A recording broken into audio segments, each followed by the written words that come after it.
주 예수여, 이어지는 요한복음 말씀을 통해서 여전히 말씀하시는 주님께서 오늘 또 우리들의 귀를 열어서 들려주시길 기도합니다.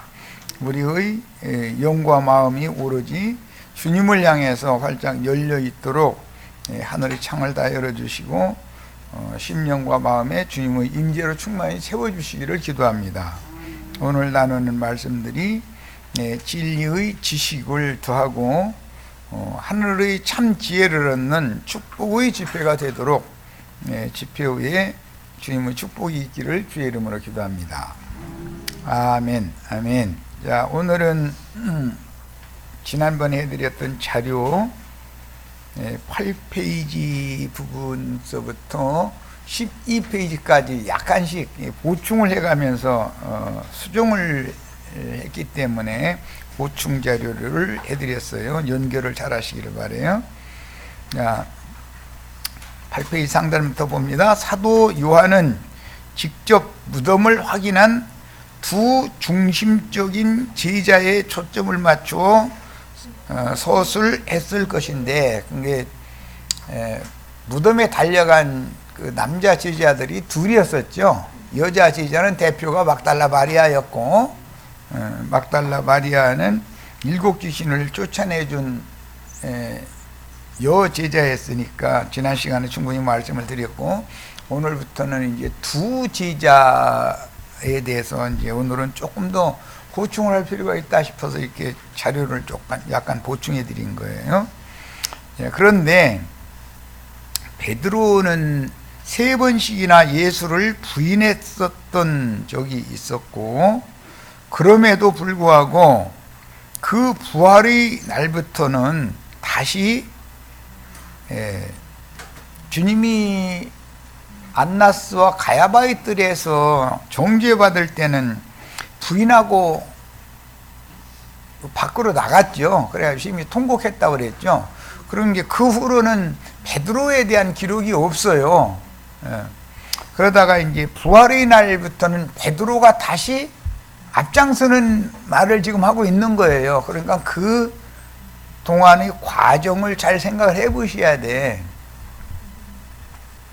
자, 그래서 부활의 날부터 다시 지휘자들의 대표로 지금 언급이 되고 있는데, 이제부터는 그리스도 예수의 부활된 몸에서, 즉 교회에서 베드로가 머리 제자의 역할을 해야 되기 때문이다. 그런데 부활하신 날 이후로 40일 동안을 제자들을 예루살렘에 머물라고 지시하셔서 아버지께서 약속한 것을 받을 때까지라는 말은 이제 오순절 성령 임할 때까지를 말한 것이죠. 머물다가 베드로가 맨 앞장서서 전도를 시작을 하잖아요. 전도를 이제 잘 했어요. 그러다가 베드로와 사도들은 계속해서 박해를 받게 되고, 마지막 박해 때는 이제 제사장들에 의한 박해가 아니라 이제 헤롯 왕을 통해서 박해가 일어나게 돼요. 그동안에 예루살렘은 이제 뭐 3,000명, 5,000명 회개하고 그동안에 수만 명의 모인 그 믿는 이들이 이제 모임을 갖게 되고 이런 과정이 지났어요. 그런데 헤롯의 박해가 일어났을 때 예루살렘에 수만 명이 모이는 것을 흩어버리는 거잖아요. 주님께서는 의도적으로. 그때 베드로는 이제 실제로는 요한복음에는 요한복음 21장에 의하면 공관복음에서 막달라 마리아에게 지시하셨던 말씀대로 막달라 마리아는 제자들한테 가서 단순하게 말씀을 전한 것이 아니라, 주님이 너희들보다 먼저 갈릴리로 가서 기다릴 거니까 너희 갈릴리의 산에서 만나자, 이렇게 공관복음에는 구체적인 내용이 나와 있죠. 이제 요한복음에는 그 구체적인 내용이 빠졌는데, 그것을 빼놓고 그냥 요한복음을 해나가면은 그 과정을 헷갈릴까 하면서 오늘 자료를 더해드린 거예요.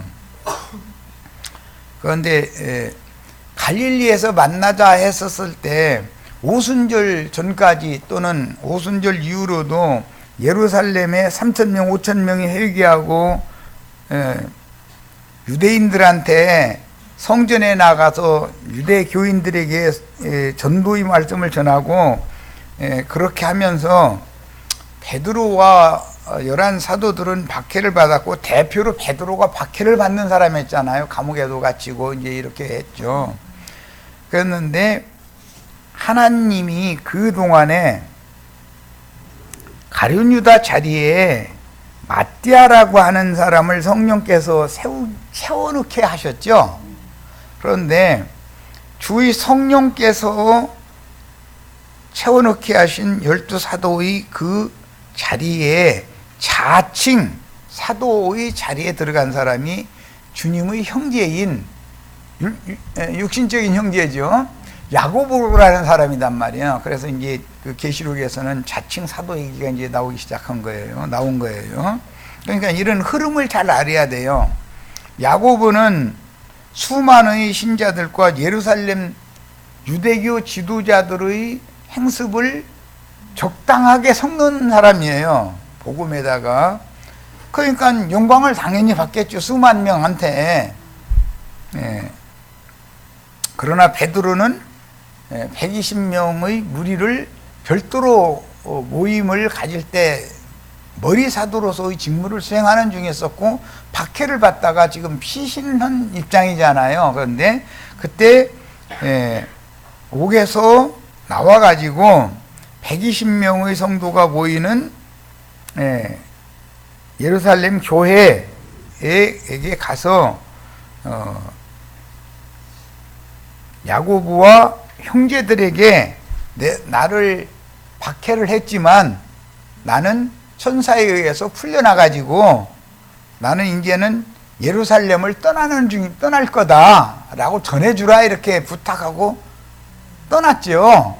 그럼 떠나서 어디로 갔느냐 하면은 갈릴리로 갔다 이 말이에요. 그때 나는 고기 잡으러 가겠다 하니까 120명의 제자들 중에 7명이 덜렁덜렁 같이 따라 나와서 이제 8명이 갈릴리로 내려가서 고기를 잡다가 주님을 만난 다음에 상처받은 영혼을 치료받고 그 다음에 모든 민족에게 다시 파송을 받았잖아요. 그 두 번째 파송받은 것은 모든 민족에게 파송을 받은 것이지 할례자들에게 파송받은 얘기가 아니잖아요. 이런 과정을 알아야 된다는 거예요. 그래서 오늘 이것을 그냥 말로만 설명하면 안 되겠다 싶어서 자료를 조금 보충한 거예요. 그 베드로의 사역이 먼저는 할례자들에게 보냄받은 사역이었기 때문에 예루살렘 성전에서 사람들에게 전도를 해서 3,000명, 5,000명 회개시키고 이제 사역을 했는데 하나님의 뜻은 할례자들에게 보낸 사도들이 거기에서 영광을 받고 있는 것이 그냥 주저앉아 있는 것이 마땅치 않으니까 하나님의 원래의 뜻은 모든 민족에게 보내려는 것이 하나님의 뜻이니까 박해를 일으켜서 베드로를 갈릴리의 한 산으로 불러서 갈릴리의 한 산에서 만난 주님께 사역을 다시 위임받을 때는 모든 민족에게 또 보내심을 받았다 이 말이에요. 그러니까 유대인의 사도만이 아니라 이방인들에게도 사도들을 또 보내는 이야기를 잘 염두에 두고 오늘 말씀을 나눠야 되는 거예요. 지금 내가 서술적으로 한 얘기 잘 마음속에 잘 담아두셔야 돼. 성경을 읽어도 우리 기독교 목사들이나 뭐 많은 사람들은 이런 성경의 흐름, 짝 맞추기 이런 것이 이해가 안 된단 말이에요. 이게 뭔 얘기인지를. 그러다 보니까 성경을 크게 오해하는 거죠. 그래서 베드로의 사역과 야고보의 사역에 대해서 알아야 되고 주님께서 세우신 마띠아와 주님이 주의 성령이 세운 적이 없는 야고보 스스로 사도가 된 거죠. 이 두 사람을 왜 의도적으로 사도행전에서 이제 이것은 구약 성경의 여호수아서는 신약의 사도행전과 같은 건데 거기에 대한 예표인데 여호수아서는 가나안 땅 정복 전쟁을 하는 전쟁사인 것이고 신약에서는 주의 성령께서 전사들을 모든 악인들에게 보내서 회개시켜서 영적 전쟁하는 것으로 실현하잖아요. 성경을 이런 관점으로 큰 관점으로 읽을 줄을 모른다 이 말이에요 지금. 그래서 이것을 보충하기 위해서 자료를 다시 해드린 거예요. 지금까지 한 10분 동안 말씀을 나눈 이 큰 윤곽의 말씀을 잘 마음에 담아두시고 이제 8페이지 자료 보충 자료로 갑니다. 자, 우리는 본문에서 최초의 교회인 예루살렘 교회가 마가 요한의 모친집, 그 마가 요한의 모친집은 여관집이었죠. 매 절기 때마다 예수님과 제자들이 그곳에 숙소로 정하던 곳이고 예수님 죽은 다음에까지도 제자들이 숙소로 정하던 곳이잖아요. 그것이 여관이잖아요. 이게 그 집은 120명이나 모일 수 있는 큰 건물이었다. 여관 건물이니까 당연히. 그런데 이제 다락 쪽은 개조를 해가지고 회합을 가질 수 있는 장소로 이렇게 만들었죠. 당연히. 그런 이치를 잘 생각을 하셔야 돼. 그래서 마가 요한의 모친집에 보이는 제자들의 모임과 예루살렘 성전에 율법 제사장을 따르는 유대교인들과 섞여서 유대교인들의 행습인 할례나 나시린의 결례, 머리 깎는 법 등등 이런 율법 종교 의례를 겸하여 행해야 한다고 하는 가르침을 주는 사람이 야고보죠.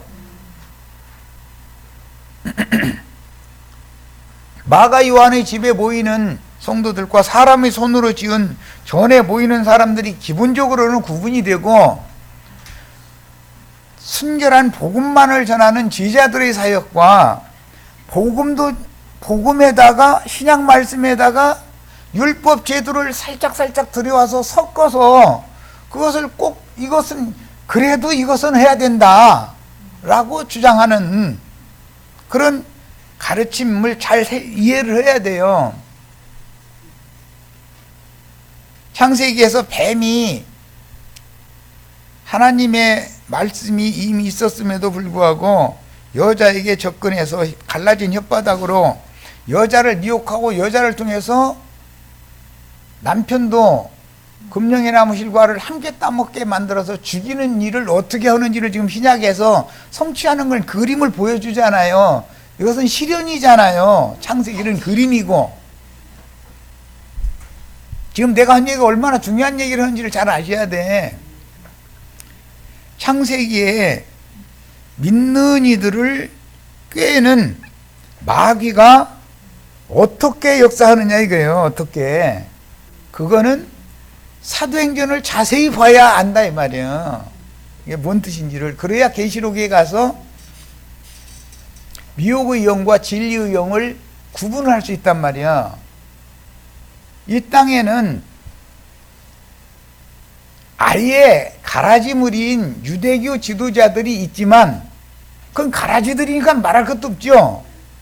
불신자들인 그때까지 이방인들은 전부 마귀 자식들이니까 그건 예수에 늘 것도 없는 거고, 불신자들보다 더 나쁜 건 가라지들이잖아요.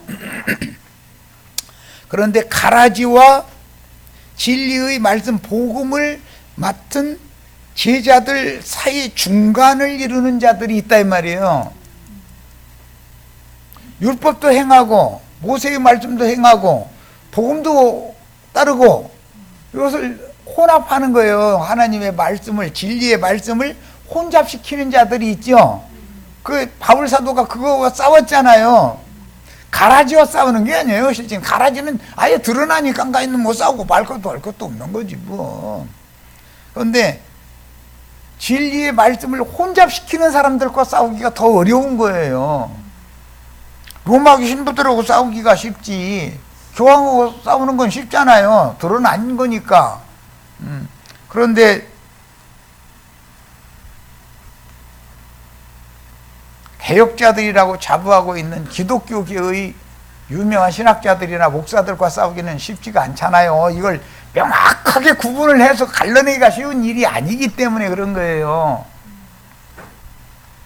그래서 결론에 가면 가라지들은 심판날에 아예 불신자들보다도 더 깊은, 배나 더 깊은 지옥의 중심으로 던져버리니까 그건 뭐 말할 것도 없고, 중요한 것은 누구는 신부성으로 데리고 가지만 누구는 바깥 어둠에 쫓겨난다는 것에 대해서 이해를 해야 된단 말이에요.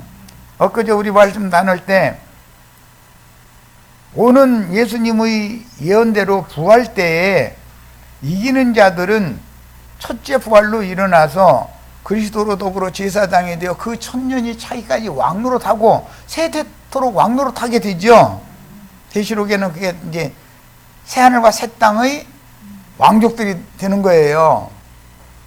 저주받은 땅의 왕족들은 세상교회 목사들이고 세상 짐승들이잖아요, 전부. 이걸 대체한단 말이야. 그런데 누구는 그 천년이 찰 때까지 다시 살아나지 못한다 이 말이에요. 자, 그러면 그리스도로 더불어 제사장이 되어 왕노릇 할 자들은 수가 아주 희귀하고 적은 것이고, 그 천년이 찰 때까지 다시 살아나지 못할 자들은 다니엘 12장의 예언대로 누구는 미가엘의 때에, 미가엘 천사가 일어날 때에 미가엘의 군대가 되어져서 영광에 들어가고, 누구는 티끌 가운데 여전히 버림을 받아서 무궁이 수치를 당하는 자들이 더 많은 거잖아요. 그 무궁이 수치를 당하는 자들이 불신자들을 말하는 것이 아니다 이 말이에요. 가라지들을 말하는 것이 아니단 말이에요. 믿는 자들인데, 하늘의 별들인데 3분의 1의 별에 해당해서, 용꼬리가 하늘의 별이라는 건 아브라함의 하늘의 별과 같은 자손들, 요셉이 하늘 별들의 대표자였었죠. 별들인데 말세가 되면 별의 3분의 1을 끌어다가 땅에다 던진다 그랬고, 유다서에는 자기 위치를 지키지 않은 깜깜한 흑암에 돌아갈 유리하는 별들 얘기가 나왔죠. 그들이 물 없는 구름들이고 몰지각한 목자들이고 발람의 교훈을 따라간 자들이잖아요. 안 믿는 사람들이 아니죠. 하늘에 있는 별들이었다가 용에게 미혹당해서 추락당한다 이거예요. 그 말은 무슨 뜻이에요? 신앙을 배반한다라는 뜻이잖아요. 자, 이런 거에 대한 이해가 있어야 돼요. 그래야 주님이 예언하신 마태복음 24장이나 마가복음 13장, 누가복음 21장에 예언하신 그날의 마지막 날에, 심판날에 누구는 데려감을 당하고 누구는 버려둠을 당한다라고 한 말이 이해가 된다 이 말이에요. 지난 시간에는 이제 이걸 뭐 특별집회하면서도 어차피 여기 연결을 해야 되니까 이제 이 부분은 못 했는데, 이 시간에나 했지만 오늘 더 말씀을 들으면 더 연결성과 함께 밝아질 수가 있어요. 우리는 하나님의 아들들이 되는 것, 이기는 자가 되는 신앙을 추구하는 사람들이지, 그냥 한 분깃만 받아도 좋겠다 그것을 원하지 않는다 이 말이에요. 구원만 받으면 좋겠다, 그건 말도 안 되는 소리예요. 구원 받을 중엔, 구원을 얻은 자들 중에서도 빼내심을 받은 이기는 자들이 되는 걸 추구하는 거예요. 우리는 이해하셨죠? 자, 이제 그러면 이제 이 자료 말씀을 갑니다. 우리는 본문에서 최초의 교회인 예루살렘 교회가 마가 요한의 모친집에 모이는 지지자들의 모임과 예루살렘 성전의 율법 제사장을 따르는 유대교인들과 섞여서 할례, 나시린의 결례법, 머리 깎는 법이죠, 등과 또 다른 기타 이제 한 4가지를 이제 나의 의견에는 이렇게 편지하는 것이 좋겠다, 이게 살짝 섞지요. 베드로가 복음을 전하고 나니까 살짝 섞어버리잖아요. 그 야고보는 마띠아의 그 유다의 자리를 주님은 마띠아를 채웠지 야고보로 거기 자리를 세운 건 아니잖아요. 그런데 야고보는 스스로 된 사도지 주의 성령이 세운 사도가 아니잖아요. 야고보를 언제 사도로 주님이 명령하신 적이 없잖아요. 이런 걸 정확하게 알아야 돼. 그래서 성경을 이렇게 종교의식을 행하면서 복음도 지키는, 말씀을 혼잡시키는 자예요. 그런 수많은 기독교인들을 대표하는 자칭 기독교인들의 믿는 이들의 수만 명의 대표자가 야고보잖아요. 야고보는 바울과 베드로의 대적자가 된단 말이야. 이것을 사람들이 몰라요. 성경을 읽어도. 그래서 사도행전 읽어도 이해가 안 되니까 야고보서를 읽으면서 야고보가 굉장한 사람인 것처럼 이렇게 잘못 오해한다 이거예요. 그게 아니고 야고보는 중간치기다. 중간치기. 똑같은 예수님의 동생이지만 유다는 아주 적극적으로 자기 형을 막 배격하는 말을 하잖아요. 유다서는 똑같은 육신적으로는 예수님의 동생들이잖아요. 유다라는 사람도 사도가 아니에요. 그럼에도 유다가 쓴 글이 성경에 들어있다 이 말이야. 야고보가 사도가 아니죠. 그럼에도 성경에 야고보서가 들어있죠. 그럴 때는 읽을 때 우리는 분별을 해서 읽어야 된다 이거예요. 말하고자 하는 의도를. 자, 소돔 성문에 앉아서 천사들을 맞은 롯과 자기 장막문에 앉아서 세 사람을 영접했던 아브라함의 믿음이 대비되고 있죠. 구약 성경에는 장막집에서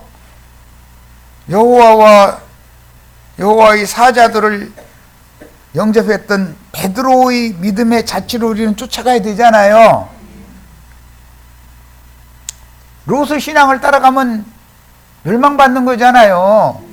완전한 멸망은 아니지만 천사가 전한 산까지 도망을 못 가고 하늘의 쉬운 산까지 가지를 못하고 자기 눈에 만만해 보이는 소활성으로 들어가서 망하잖아요.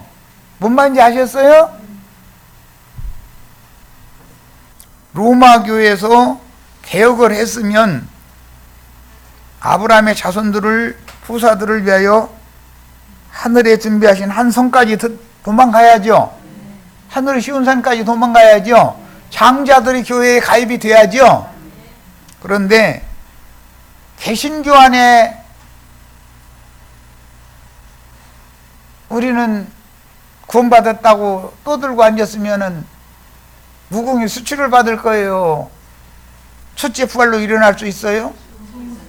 하늘의 별과 같이 빛나는 자들이 되지 못하고 하늘의 별들이었지만 그 중에 가라지도 섞여 있지만 3분의 1의 별들도 하늘의 별들이었다가 용의 꼬리에 의해서 미혹당해 가지고 곤두박질 친다 이거예요. 곤두박질 친다.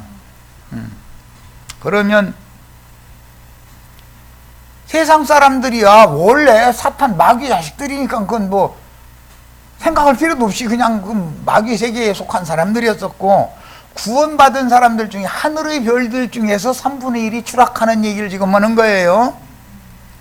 그런 사람들을 유다서는 깜깜한 흑암에 돌아갈 유리하는 별들이야. 똥별이라고 그러죠. 똥별. 옛날에 우리 이렇게 평상에서 지금은 먼저 그런 거 볼 수도 없지만은 누워서 하늘 보면은 조금 있으면 똥별 휙 지나가고 그 다음에 또 조금 있으면 그냥 사방에서 똥별 떨어지는 거 봤죠? 세 개 중에 하나는 떨어지죠? 그런 것이 다 비유다 이런 말이야. 그러니까 개혁자의 무리로 일어났지만 시간이 지나면 똥별이 되어버린다 이거예요. 떨어져 버린다 이거예요. 그래서 그 1000년이 차기까지 그런 사람들은 다시 살아나지 못하고 티끌 가운데서 자는 자 중에 신부성으로 데려감을 받는 첫째 부활에 참여하지 못하고 무궁히 수치를 부끄러움을 당하는 자가 되는데, 그 천년이 찰 때까지 음부낙원에서 더 기다려야죠. 그 다음에 천년이 차면 살아나지요.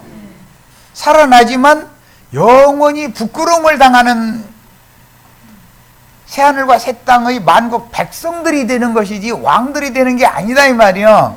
어떤 사람들은 이런 진리를 모르기 때문에 로마 교의 교부들에서 만들어낸 신학과 그 신학을 이어받은 개신교의 장로교단들은 천년기의 왕국이라는 걸 부정하잖아요. 그런 게 어디가 있느냐. 그래가면서 우리가 구원받은 거 똑같이 상급이 똑같이 무슨 놈의 5고을 10고을 뭐 1고을 받고 이런 것이 어디가 있느냐, 그게 무슨 천국이냐 이러고 그럴싸한 얘기하죠. 그렇게 정확한 상벌을 정확하게 집행하지 않으면은 하나님이 공평한 분이에요, 불의한 분이에요?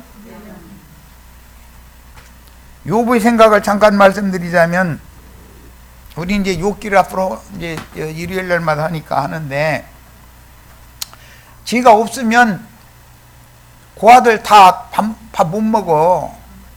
다 굶어 죽어.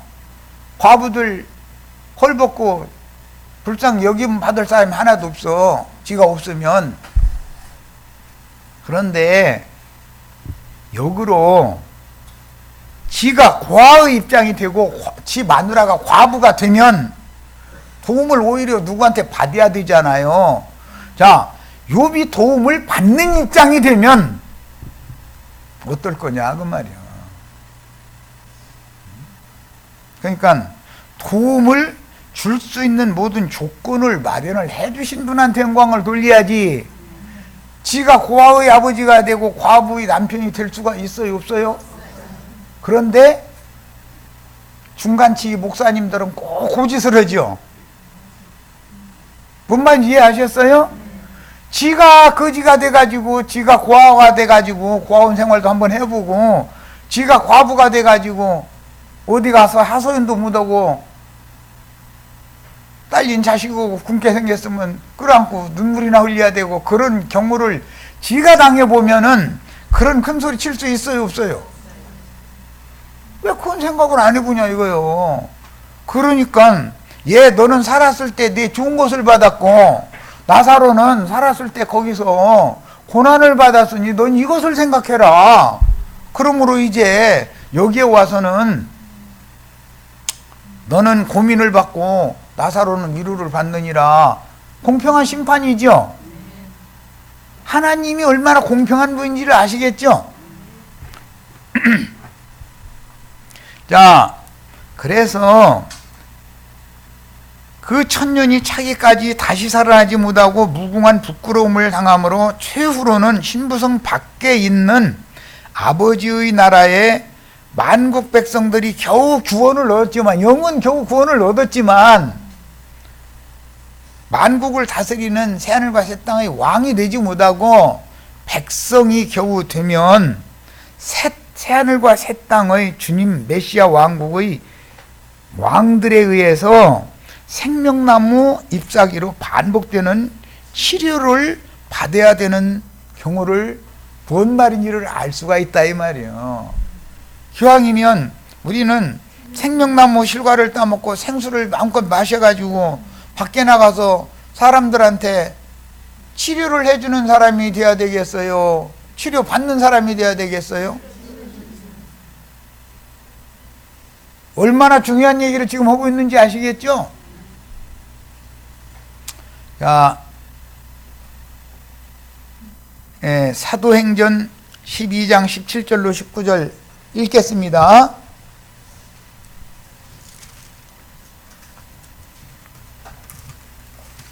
우리는 성경을 읽어도 이런 감춰진 비밀이 안 보여. 이게 만약에 아무나 이게 다 보이면 하나님의 뜻이 안 이루어지죠. 예배당 목사님들이 내가 지금 우리 지체들 모아놓고 가르치는 이런 말씀들이 다 보이면 그 사람들 목사 안 들어도 아무도 안 할 거 아니에요. 그러면 누가 씨 뿌려? 어? 누가 세상 사람 불러내서 세상 교회로라도 일단 불러내야 되잖아요. 나중에 거기서 어느 정도 자라야, 저설띠 어느 정도 자라야 추수꾼들이 와서 나팔을 불면 알아듣게 되는 건데, 그런데 씨 뿌릴 자가 없으면, 문학선생들이 없으면 하나님의 곡식이, 처음 익은 곡식 한 단을 추수가 돼요, 안 돼요? 다 그런 게 시작이 있어야 되는 거죠. 하나님 이렇게 미련한 분이 아니다 이거요. 왜 그 사람들을 그냥 그렇게 그런 일을 하도록 맡길까? 이런 걸 잘 생각해 봐야 된다 이거요. 때를 따라서 하나님이 돕는 경륜을 행하는 종들이 쓰임을 받는 용도가 다르다 이거예요. 주님의 제자들 중에서도 베드로의 용도와 바울의 용도와 요한의 용도가 세 사람이 다 다르죠.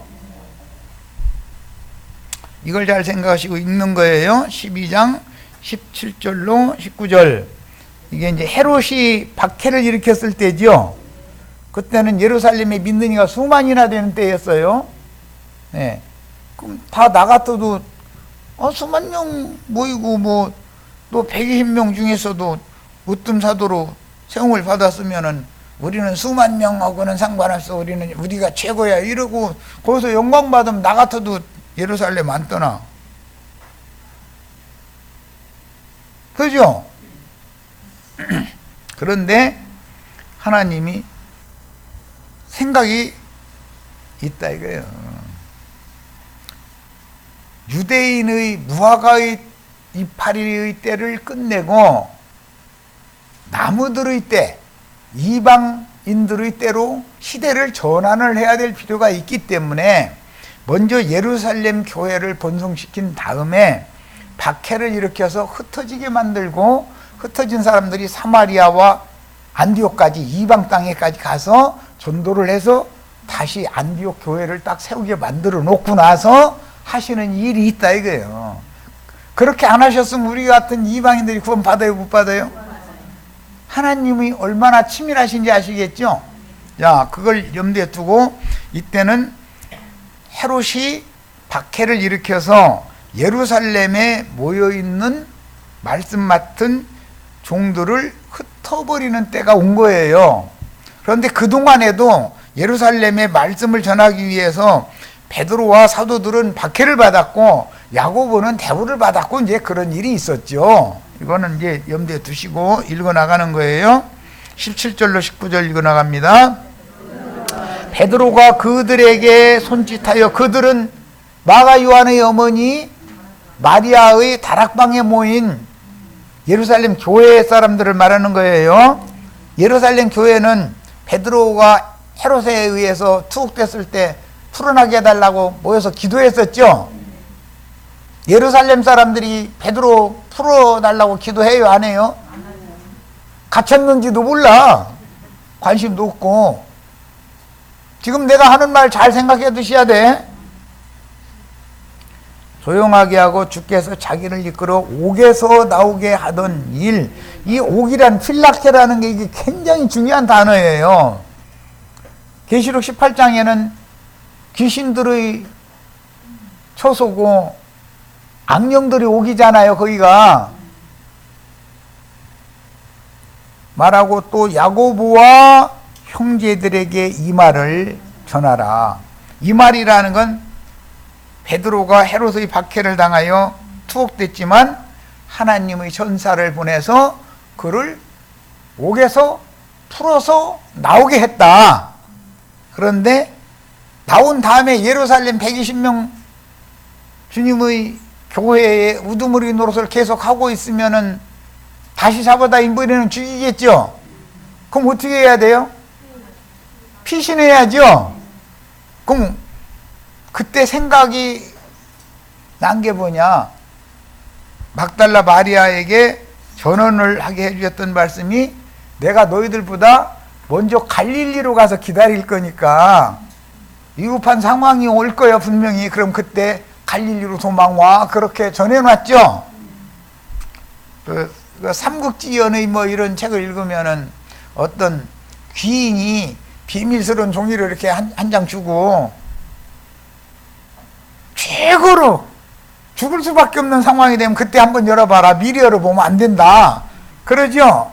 그때 열어보면은 글자가 한 자 아니면 두 자만 딱 써 있어요. 그런데 딱 해석을 할 줄 알아야 돼. 이게 어떻게 하라는 거구나 라고. 이해하셨죠? 예수님이 막달라 마리아 여기 여기 이제 대표 이제 삼총사 있는데 귀신 쫓아내 주시고 나서 이걸 전하라고 했잖아요.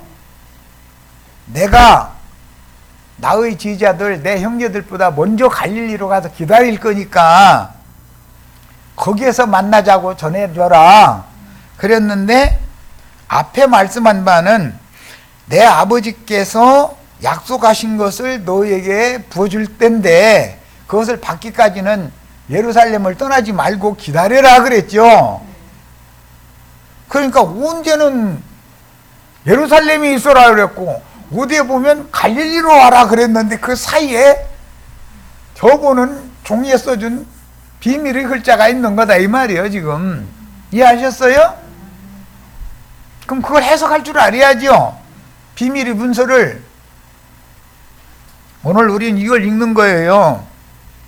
그래서 야고보와 형제들에게 이 말을 전하라 그러니까 이 형제들이 진실한 형제들이요, 거짓 형제들이 뒤에 나오는 말씀에 의하면 거짓 형제들이라고 돼 있어요. 야고보가 하나님이 세운 사도예요, 자칭 사도예요? 이것을 알아야 돼. 이것이 적은 백지에 써준 두 글자예요. 야고보와 형제들에게 이 말을 전해다고 그러고는 갔다는 거예요. 그건 어디로 갔냐면 다른 곳으로 갔다. 예루살렘이 아닌 곳으로 간 거 아니에요. 예루살렘을 떠났다 이 말이잖아요. 그러면 어디로 갔겠어요? 나는 고기나 잡으러 갈란다 그러고 얘기하니까 120명과 함께 있던 사도들 7명이 아이 나도 같이 갈란다고 그래가면서 낙심 전망이 된 거지 뭐. 밖에는 계속되고 살아남아야 되잖아.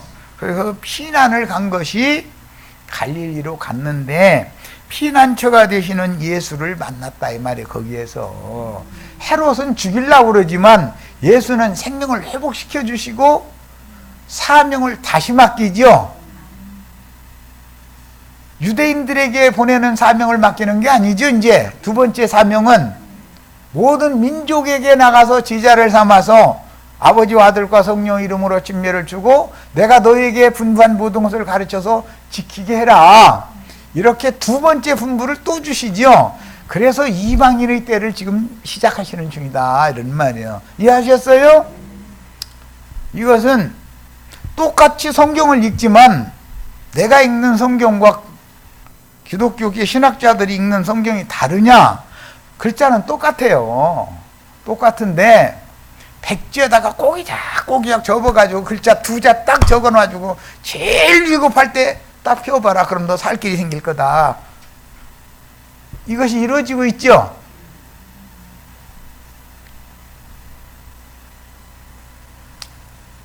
우리도 두 번째 사명을 행하는 하나님이 두 번째 보내신 무엇이든지 첫 번째 것은 두 번째 것을 준비하는 모형이지 실상이 아니에요. 항상 첫 것을 패하고 둘째 것을 세워서 완전케 하시는 경륜을 행하시는 분이요. 이 말을 잘 명심해 듣고 계셔야 돼. 그래서 사도들이 두 번째 사명을 받고 그 사명을 충성되게 수행하다가 순교를 하기 시작하면 순교자의 수가 매 세대 이제 채워지는 말씀이 이어지는 거예요. 이해하셨죠? 그럼 우리는 그 안에 들어가는 걸 원한다 이 말이에요. 자, 그래서 소돔 성문에 앉아 천사들을 맞은 롯의 변질된 신앙, 아브라함을 끝까지 쫓아야죠. 난 이 자리에 있을 거예요. 그러면은 네가 좌하면 나는 우하고 네가 우하면 나는 좌할 거다 그랬으니까 아브라함과 함께 있겠다고 그러면 아브라함이 떠나야 되는데 아브라함이 떠나요 안 떠나요? 안 떠나. 그래 에이 할 수 없다 그냥 같이 살자 그럴 거 아니겠어요. 그런데 그렇게를 않고 자기가 자기 눈에 좋은 대로 눈을 들어서 멀리 소돔 들판을 바라봤더니 거기에 물이 넉넉하고 고대의 에덴 동산 같이 보였다는 거예요. 그것이 개신교지요. 거기에 들어갔어요. 그런데 거기에서 천사가 아브라함이 하도 매달리니까 주님 앞에 매달리니까 아브라함을 생각해서 먼저 소돔을 쓸기 전에 롯과 그 가족을 먼저 빼내는 사명을 맡겨서 보냈죠. 겨우 구원은 받은 거예요. 멸망 가운데에서 받았는데 여전히 야고보가 말하는 것처럼 내 의견에는 이래가면서 보이는 것이 있어. 자기 소견에 옳은 것이 있어. 뭐가 보였어요?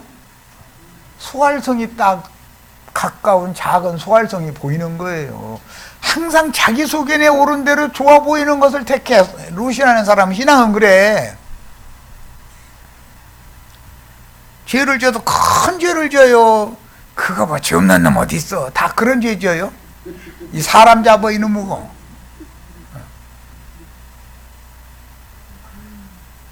그렇게 되면 무뎌지게 마련이다 이거예요.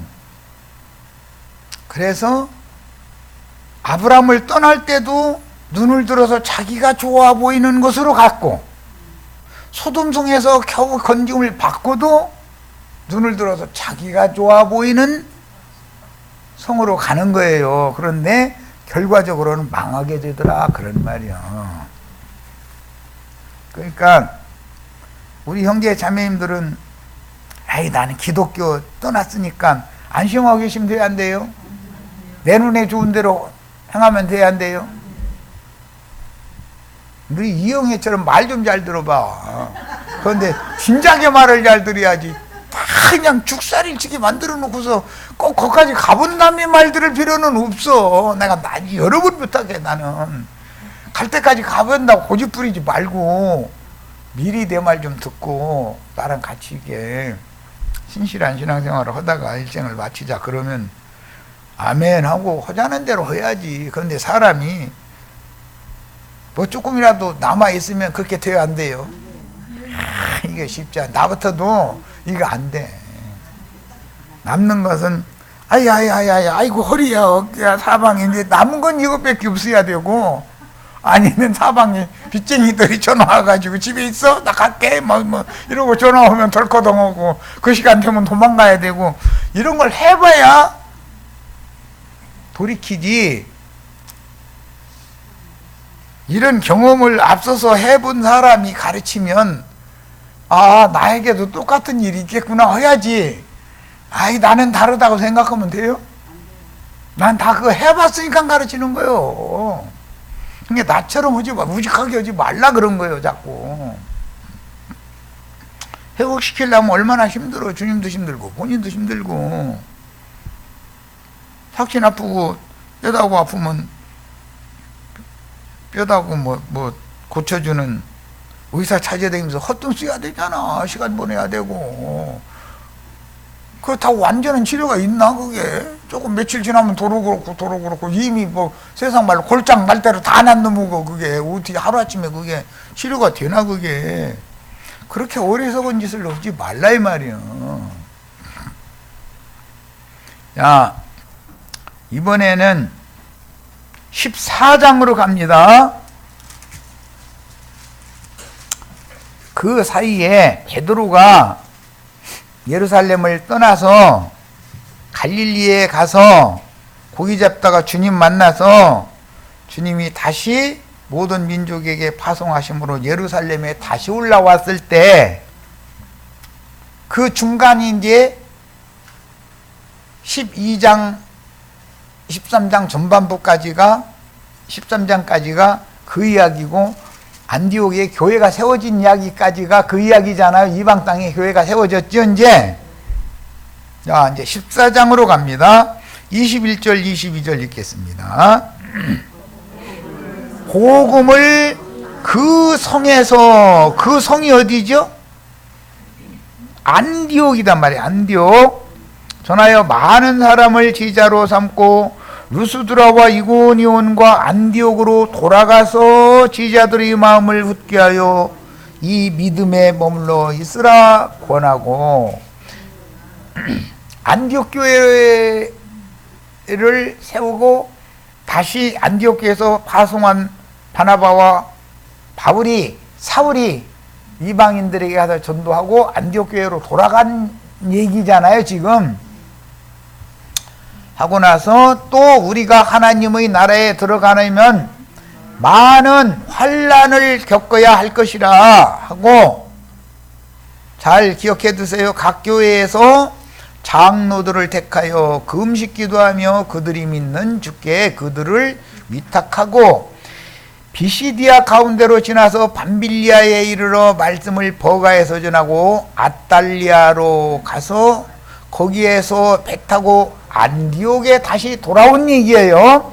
이르니 이것은 두 사도가 이룬 그 일을 위하여 전에 하나님이 은혜에 부탁하던 곳이라.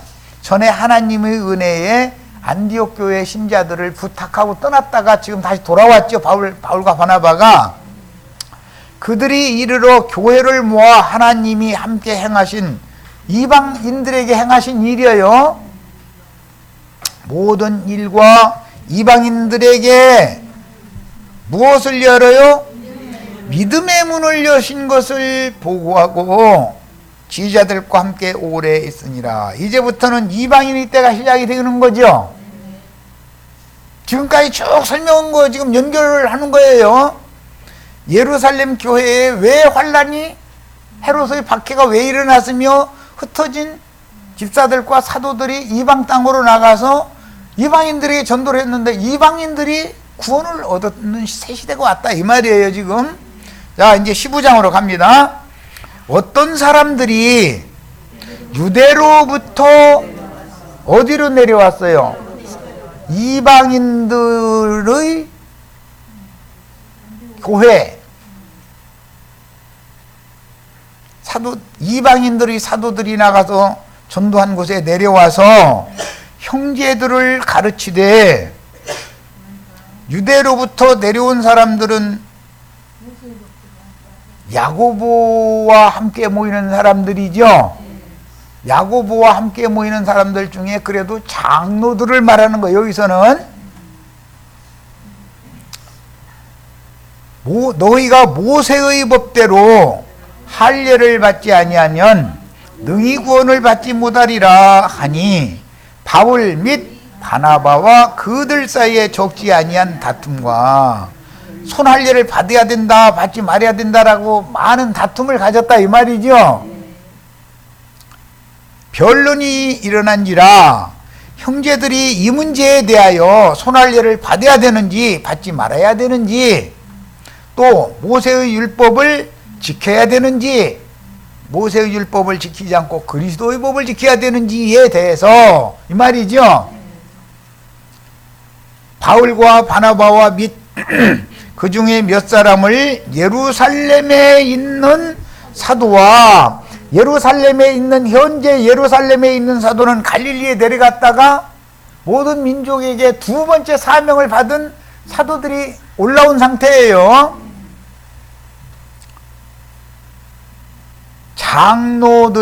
장로들은 120명 중에 장로들이 없었죠.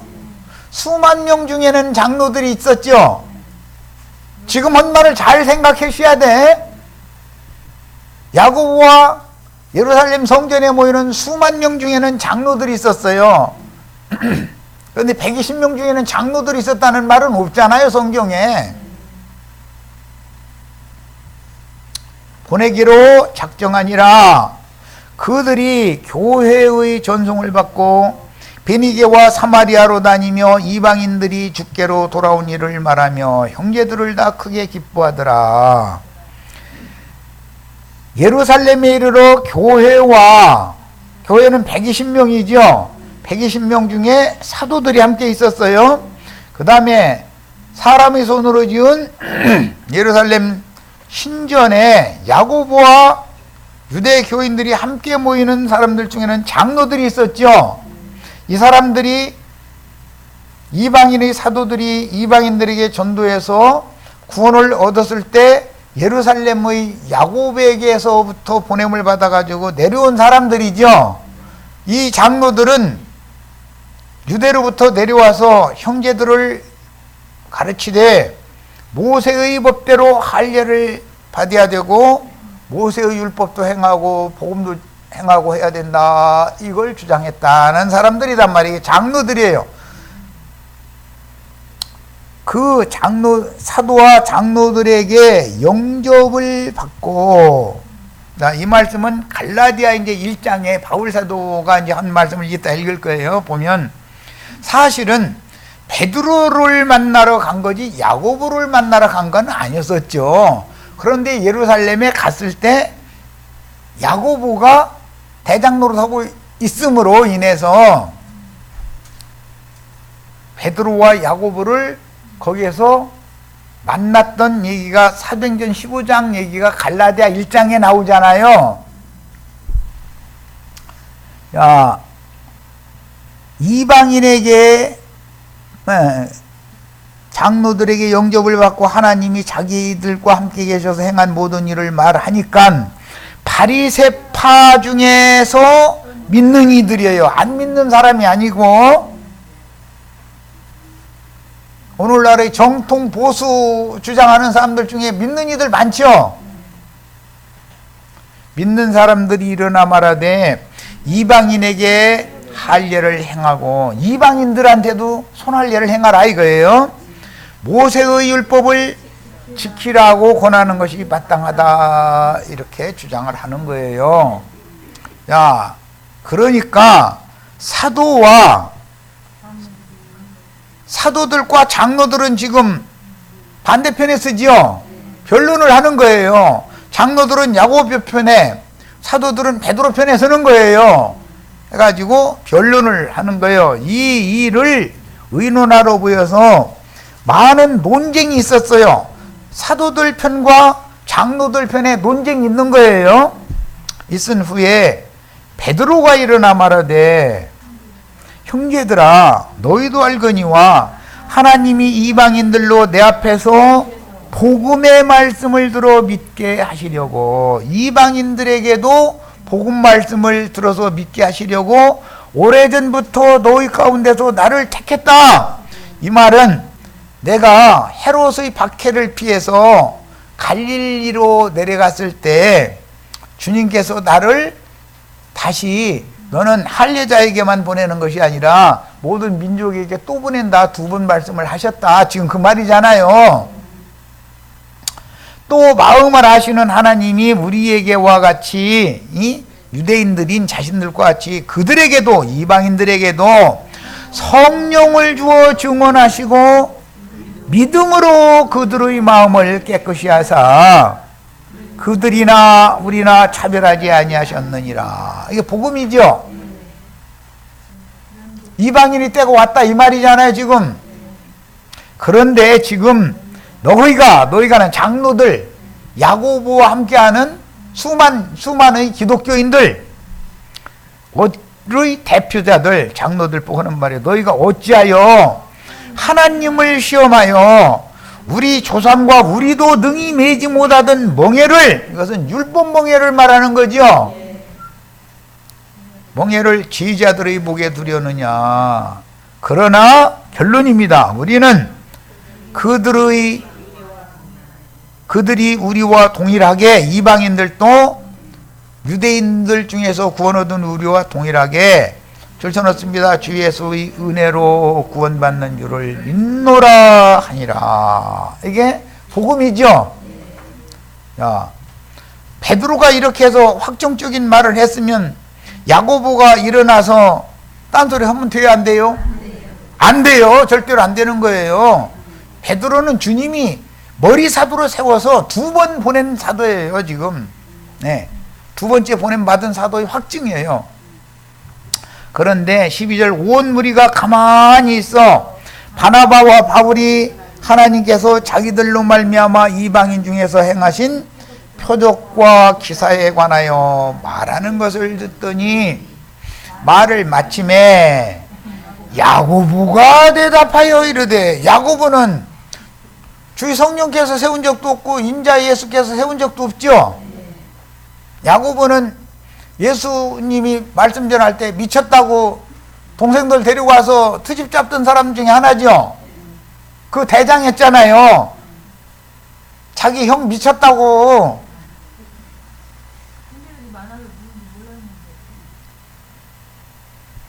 앞장서서 야고보가 그렇게 했던 거 아니에요. 그런데 그 야고보가 턱 일어나는 거예요. 이르되 형제들아 내 말을 들으라. 여기는 주님의 말을 들으라는 게 아니라 자기 말을 들으라는 걸 이제 시작하는 거예요. 베드로는 하나님이 이방인들로 내 입에서 복음의 말씀을 듣게 하셨다. 하나님의 말씀 들으라는 걸 말하는 건 베드로가 하는 말이죠. 야고보는 내 말 들으라 이러죠. 그런데 나도한 형제가 말하면은 가짜는 소리 같고, 유명한 목사님이 말씀하시면은 그 사람의 말이 하나님의 말씀으로 들리잖아요. 이 사람 죽어 이놈이고. 왜 그래요?